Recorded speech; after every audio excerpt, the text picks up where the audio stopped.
Okay lang, medyo lakasan mo. Ito po. Oo.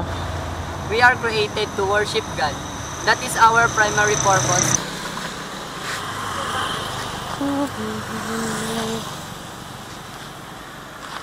Ito mga kapatid, pamimigay natin to.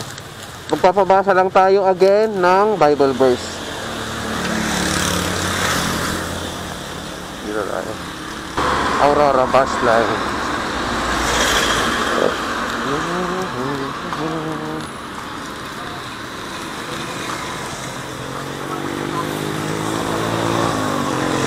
Ay, magandang hapon. Isa akong vlogger dito sa Aurora.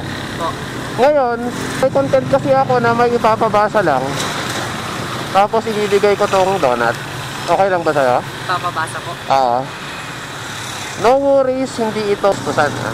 May ipapabasa ako sa'yo na galing ng Bible. Okay lang? Opo. Yeah. Yun kasi yung content ko. Para at least kung mapanood ng kabataan na katulad nyo, ang naririnig nyo, salita sa Biblia. Ano? Ano po bang page niya? Mamaya, pakita ko sa'yo. Para makita. Ito syempre, okay lang, medyo lakasan mo. Ito po. Oo. We are created to worship God. That is our primary purpose for living. Every product exists for a purpose determined by the manufacturer and not the product.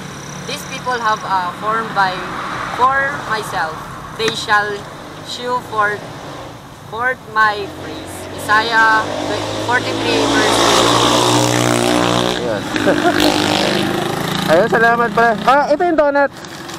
Tapos, ito yung page ko. Ayan.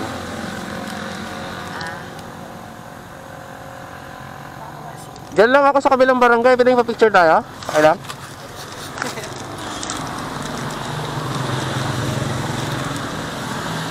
Ayan. Kaya sali ka. Picture tayo.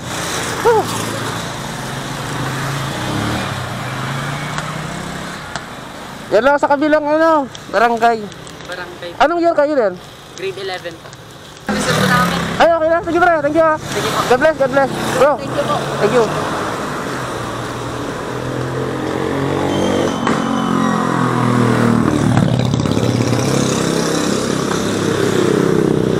Dahil mga kapatid, success. Uwi na tayo.